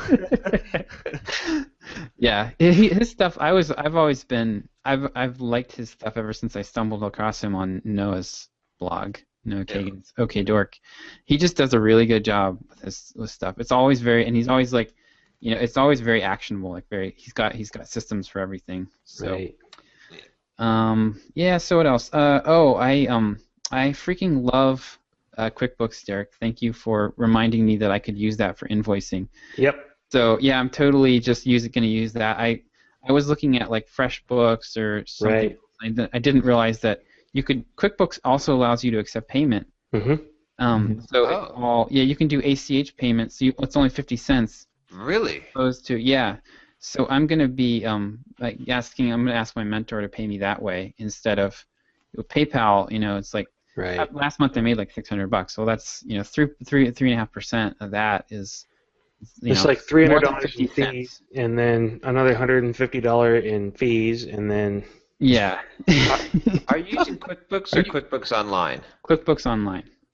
Okay, I thought I signed up for it, and I didn't think there was many features, and I was thinking about getting regular stuff. $9 a month plan. Uh-huh. So, because I have my bookkeeper, I need like multiple logins so my bookkeeper can get in there. But I really like it. It's so easy. Like it's actually easier.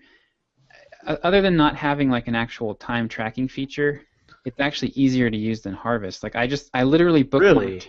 I bookmarked my client's page, so like you can open. You have your clients in there as customers, and I just bookmarked his page, so I can go to my bookmarks, click that, opens right to his page, and I can just add a line item right there. Wow. Yeah. Huh. So I really like QuickBooks is one of my favorite like web apps right now, just in general. Wow. Really good. I think that's very surprising. I tried it.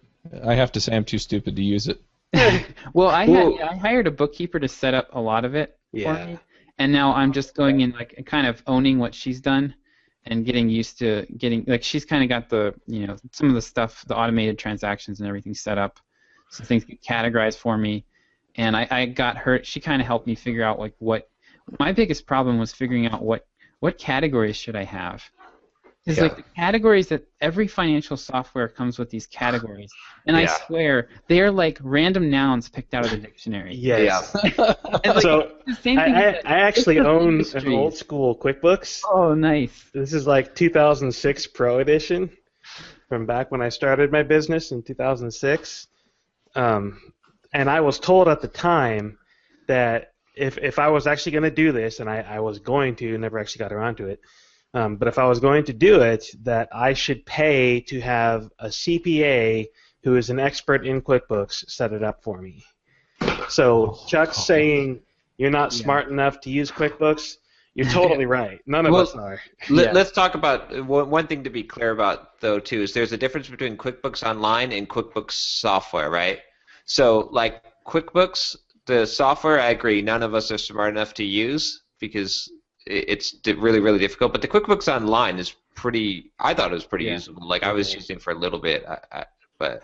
Yeah. I still really like Harvest. I mean, I like Harvest too. Harvest is awesome, and I think we're talking about getting them on as a sponsor, but hi Harvest. Possibly. But yeah, I Harvest is the best time tracking app that I've used by far. Yeah. But this what I need is now I'm charging by the piece for a lot of stuff. Right. And Harvest doesn't really make that easy. Right. So, and it also the accepting payments right there is really nice. So. Yeah, I'm pretty pumped. I was playing with it a little bit last night, and I'm pretty excited. So nice. It's going to make my life a lot easier. Yeah, at my client office yesterday, the guy that I subcontract through had not paid me for October yet for a lot of reasons. So he brought in a blank check, with him. And no, seriously. I'll take that. I'll take I that. accept blank checks. He brings in a blank check, sticks it into the printer at the office at the healthcare network that we work at, logs into QuickBooks Online, and prints the check directly from his QuickBooks Online using the printer in the client office. I mean, can't beat that. Nice. Yeah. And so when I took a picture of it with my phone and deposited it to Bank of America, it's the most ridiculous little workflow ever. He has to bring a piece of paper to our client office so that he can print from his online suite onto this piece of paper so that I can take a picture of it with my phone and upload it to Bank of America to deposit. Wow. There must be some way to give someone money without using checks. Without using freaking paper. It's not possible to do it without paying an assload of money. So that's why we do it that way. Yeah. It's cheaper for us to use paper and ink than it is to use an online payment service. That's crazy. It is just, it's stupid. But anyways. Well, the ACH payments are only 50 cents. Yeah, it costs like a dime for us to do it, paper and... Well, okay, but... Oh, come on now. Driving Now we're into the getting office costs crazy. more than that. Yeah. But I'll give you 40 cents. Every time you do it, Derek, I'll give you 40 cents.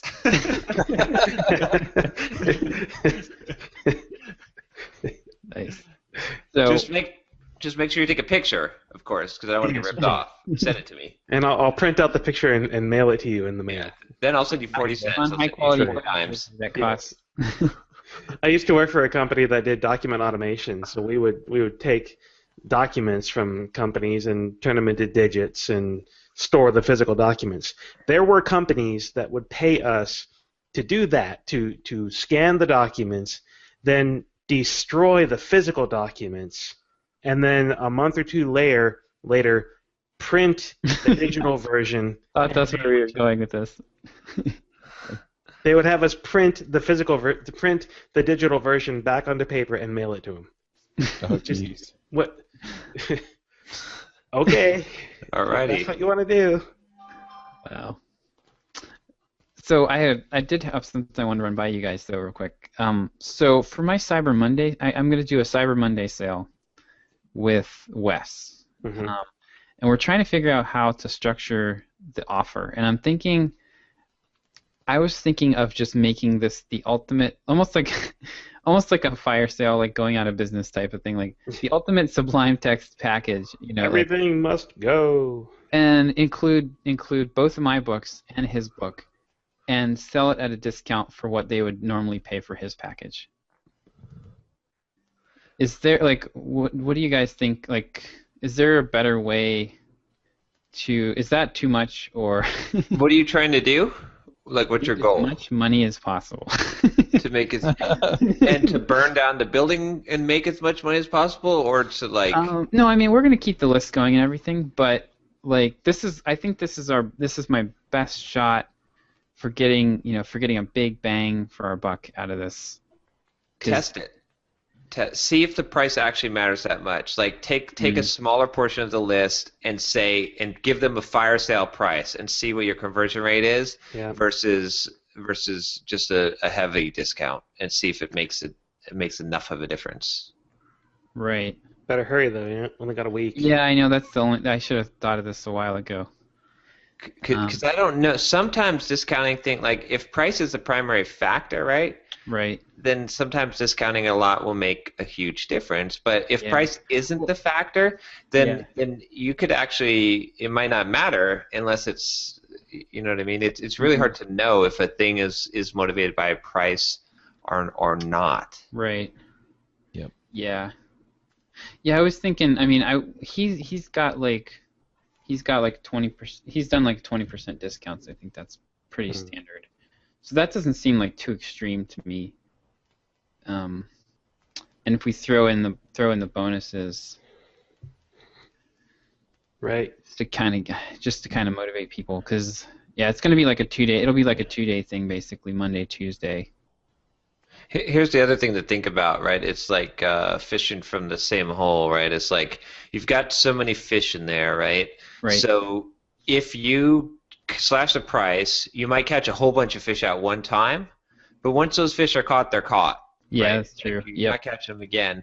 So then it's like, well, you can do that, or you can get so you'll get X amount of dollars, or you can fish more often and catch fewer of them, and the lifetime value of that fishing spot might be more money. Right.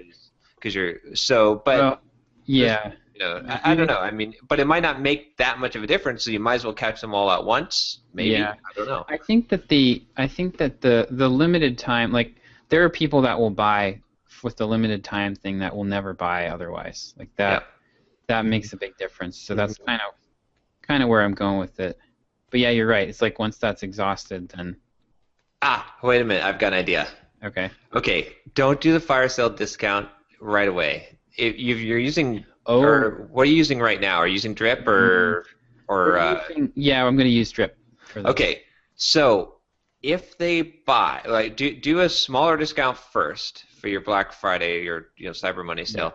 Yeah. If they buy, then good. If they don't buy, then slash the price. Be like, there you go. This is it. I'm pulling out all stops. I decide to, and then you're going to get best of both worlds, because you'll catch the people at the higher price, and if they don't buy, then here you go. I get those emails sometimes, and I don't even you think, oh well, that's kind of weird, but you don't even really notice it unless you're really really looking.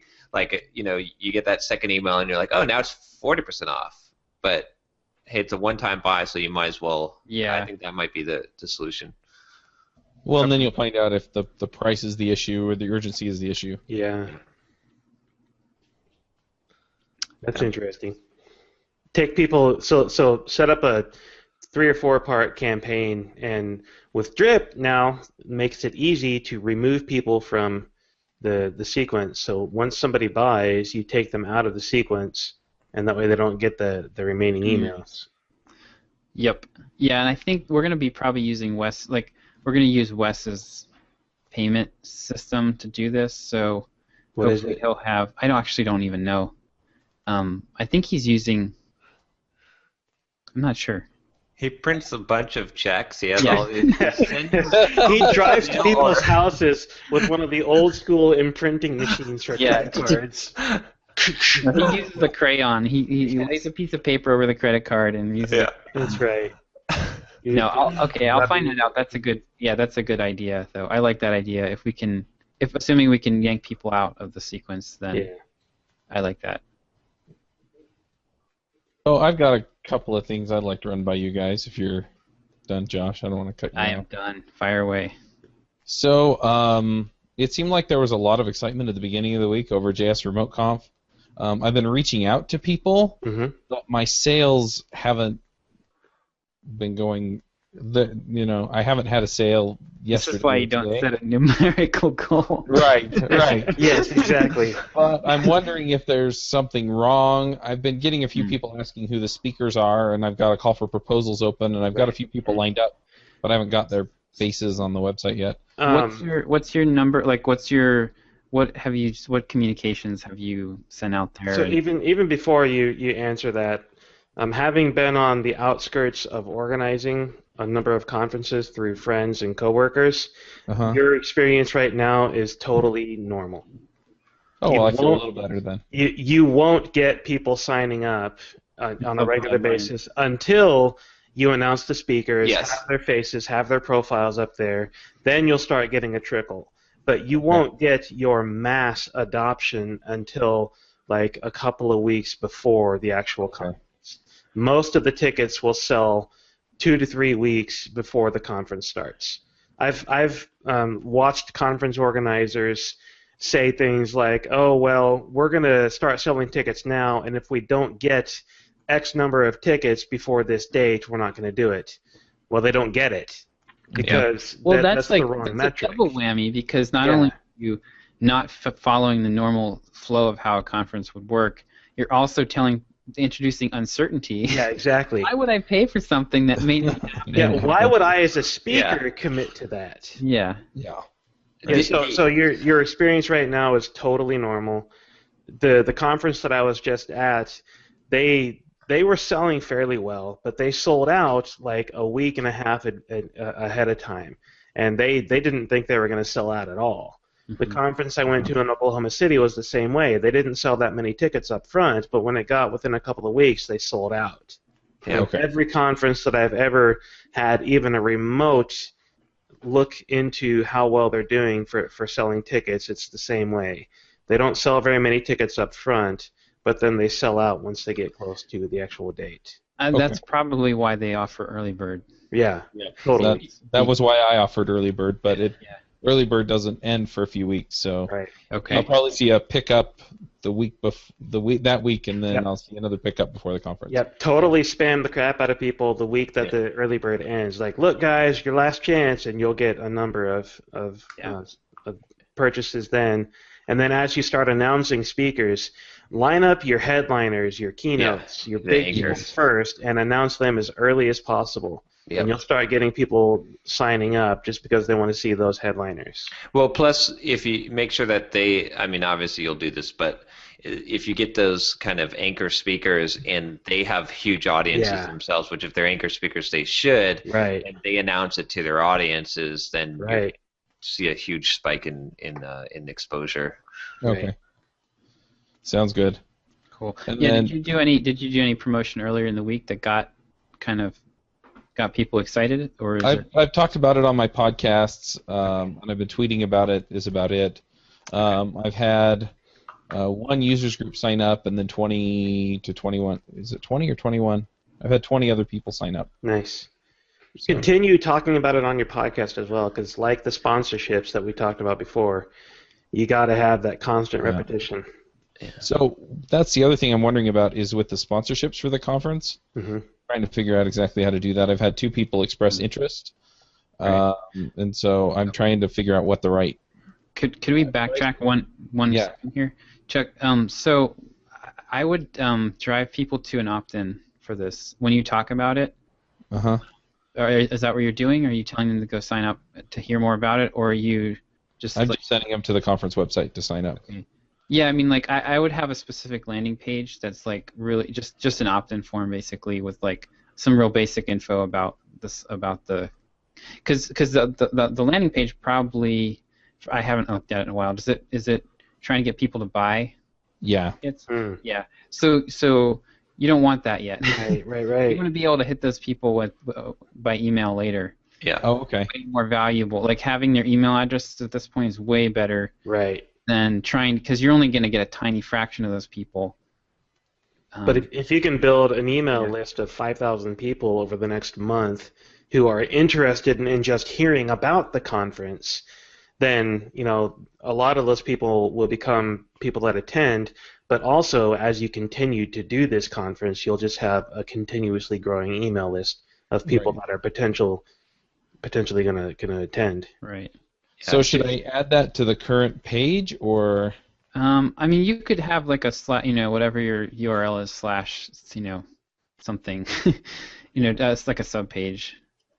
Okay. Probably would be fine. So I wouldn't remove the existing buy a ticket now stuff, but I would add a sign up to get updates about the conference. Here's the thing, though. Then you have more than one call to action on there. You got to have a clear call to action. So I don't know. I'll just throw this out as an idea. What if you did remove the buy the ticket now and you just said sign up here, and then the very first thing, as soon as they sign up, they immediately got an email in their inbox that had a link to buy. Yeah, as long as they understand that, as long as somebody that wants to buy a ticket understands, I just got to put my email address and then I'll be able to sign up. Mm-hmm. Yeah, and I might do the text thing as well. Right. Oh, text message. Yeah. That's probably good for this. Yeah. And then the thing is then it'll turn around and immediately ask them for their email address. Right. And so then it's if you would like to get email updates, then enter your email address and then they can opt in that way. Anything that you can do to get people's email addresses is going to help significantly. Yeah. Yeah. And maybe I will have something pop up, after 5 seconds or something that says, if you want more information on the conference, then enter your email address. Yeah, see, that's the other possible strategy you could do is you could say, you could leave the ticket sales page up, and then you could have, a navigate away pop-up. So if they navigate away, if they haven't bought, then it pops up and says, hey, you don't have to make a commitment now, but if you just put your email address in, we'll let you know all the updates about the conference and whatnot. Right. Then it's not really 2 calls to action. Then it's like you've already passed on the first call to action. So right. Yeah. Because that last week, when you hammer people with email, when you send 5 emails that last week, like that's when you're going to make the most sales. I totally agree with Derek on that. So you got to have those emails, otherwise it's not going to happen. Right. Yeah, it's we don't want you to miss out. So. Right. Yeah. Mm-hmm. Okay, cool. You might even make it so that the discount is hidden behind get early bird pricing. Yeah, there you go. Oh, yeah. Sign up for the email list and get early bird pricing discounts. Mm-hmm. Yeah, show the full price. Don't show the early bird price. Sign up for the email list. We'll send you, and then you send them the thing, and then that also gives you the flexibility to change it if you wanted to, and then that gives them a real good incentive, because just curiosity factor you have working for you there. Because let's say that I'm not even planning on signing up for the conference. I go there and I'm like, oh, I wonder what the early bird pricing is, and then so I put my email address in, and then there you go. Huh. I'll have to try that. So many ways to skin this cat. Yes. Makes sense. All right. What you got, Chuck? What else do I got? Well, I did want to just kind of report a little bit on the whole goals thing. I sent you guys on the list my goals, and then I sent you see it on your whiteboard behind you. Yeah, I haven't updated the whiteboard, but I did change some of those goals so that it was, do these things every day. Right. Yeah. It was, reach out to a potential speaker and invite them to submit for the call for proposals. Another one is reach out to a potential sponsor every day. Just things like that, so that I can reach some of these goals that I have. And then it's not about the number; it's just about constantly being out there and marketing. Right. And then the same thing with the with my health goal. I put in that I wanted to lose 10 pounds by the end of the year, which is kind of tough with Thanksgiving and Christmas when I really think about it. Yep.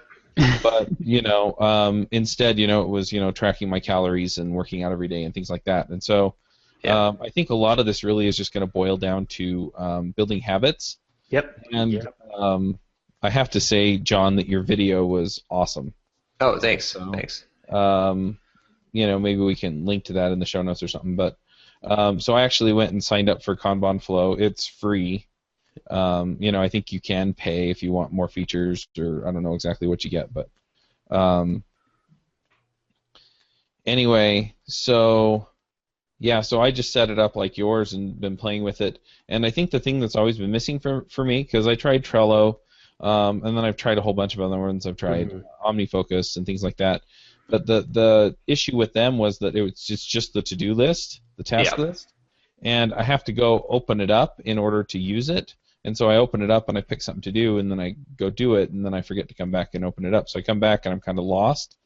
Where with this, I've been using the Pomodoro timer. Mm-hmm. That's been the other issue with Pomodoro technique. Yeah. Is that it's like, okay, well, I'm going to do a Pomodoro. What the heck am I working on? Right. Or things like that. You're just deciding, and so by having them together, it's made a big difference. And I've only done it yesterday, so we'll see how this goes over the next week or two. But so anything like all of my follow-ups and stuff, because I've got like 5 follow-ups, I just put them into next week. And so my last task for today, because today is Friday, is planned next week, and so then I can push all that back in and put it on Monday and do all the stuff. Yep. So just super awesome. And then I put all of my goals for the rest of the year in a this year column, and then I'll just clear that out at the beginning of the year and put in my goals for next year, which is something that I'm going to work on next week, is figuring out what my goals are for next year. Nice. So it's been really great, and I feel like I got a ton done. The other thing I like about it is that it tracks your interruptions. So you click the stop Pomodoro, and then it says what interrupted you. And so then I can go in and I can go, okay, so keep getting interrupted by the kids, and then I can start forming strategies to tie the kids up right in the closet. Yep, I've got duct tape. Yeah, it's helped me too because I have a system now. My wife knows, like, she'll tap the door, and she'll know that if I've heard the door tap or she's, the next time it'll be maximum of 25 minutes. I will come out and see her. Nice. And so it kind of works like she's adopted to the system. She knows I'm being Pomodoro, knows that interrupt is that's pretty bad, cool. But you can interrupt me. It's just that it won't really be an interruption. It'll just be a ping me to let me know that next time, in my 5-minute break, come out and talk. Right. So. I should totally do that with my wife because she would text me or something and just let me know. Yeah. Right. On your next break, come find me. It's funny too because I talk to a lot of people that like this technique. They're like, "Oh, that wouldn't work at work." I have like coworkers and bosses, and I was like, look. Here's the thing. If you just explain this to your boss and your coworkers, if you say, "Look, I want to be more efficient. I want to get a lot more work done." So here's the thing.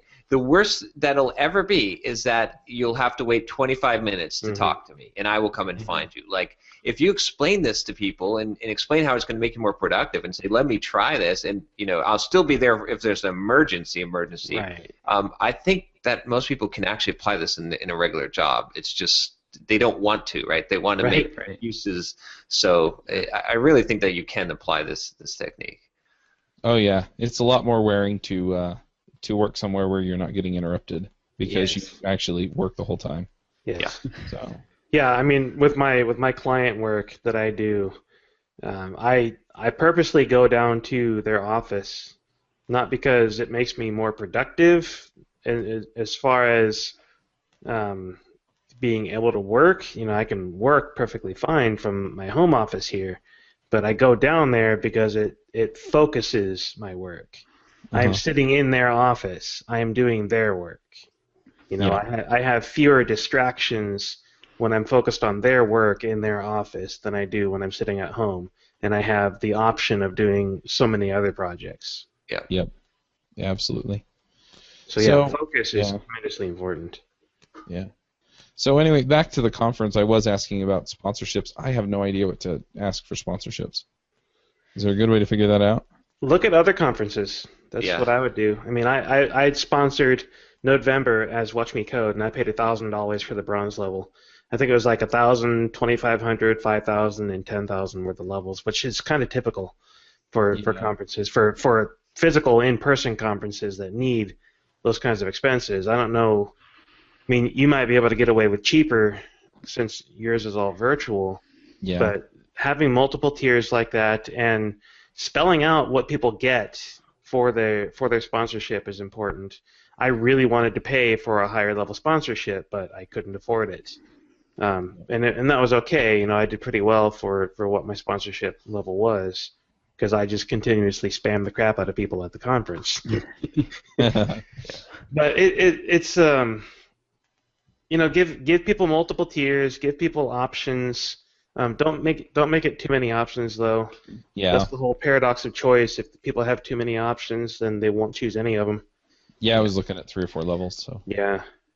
One thing I heard a tip this week that I'm not sure if we've talked about this before, but for you guys when you speak at conferences, we need to get like some kind of opt-in form, like where you have something that people would want that you offer from the stage. Yeah. They opt in for. Yeah. The most effective way I've seen that done was when I went to Podcast Movement and what was his name? Greg Hickman. We had him on Freelancer Show talking about this stuff. But right. It was, text to this link and you'll get this. You'll get. Oh, that would be brilliant. Yeah, and so it's you just set up the keyword. The keyword costs $10 a month. Right. Yeah.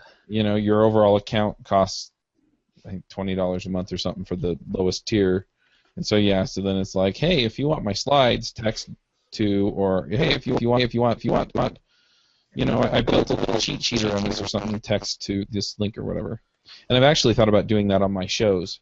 I should have done that with Watch Me Code because I had 150 people in the audience watching me code.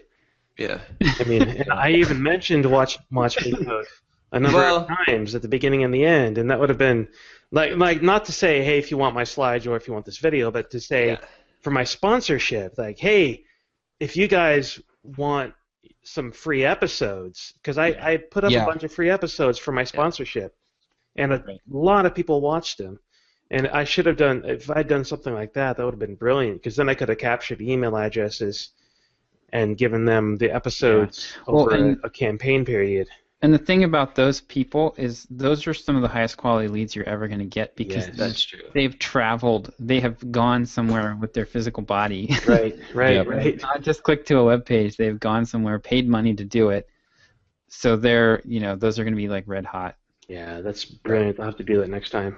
That's a good point. Yeah, I guess it depends on the size, but yeah, I was going to say that the size is usually like 100 to 150 people, but I think you're right, Josh. Is because of the qualification of the leads, it actually is. If I could capture 10% of that, 15 people, that'd be amazing.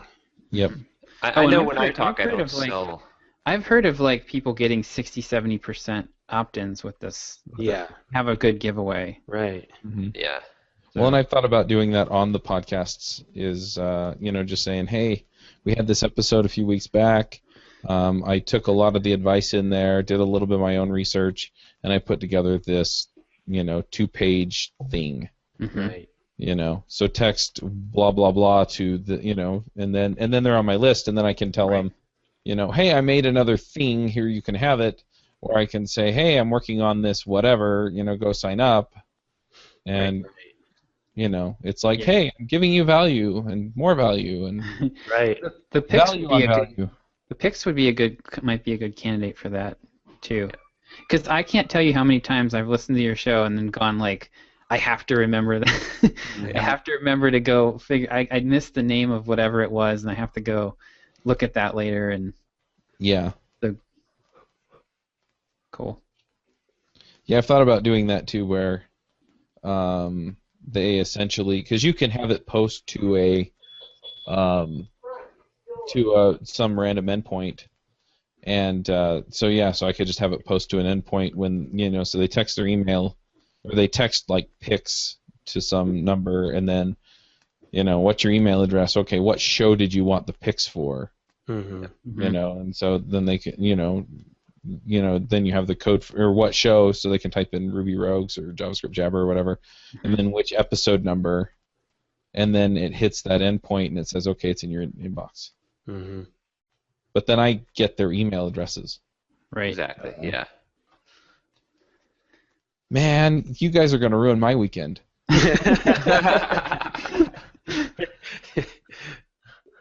Good, because we're improving things. Yeah, totally. I'm still obsessing about that Dropbox integration. I can't stop thinking about it. We should probably get to some emails here. Yeah, we should wrap this up. We're going right? on 2 hours already. Jeez. Yeah. Oh, wow. Yeah. All right. Time flies. All right. All right. See you guys on the other hangout, I guess. Yeah. I guess so. Yep. All right. All right. Take care. Bye. Bye. Wanna start a business, but you just know how to code. Listen to the EntreProgrammers, and we'll teach you straight up to be developers.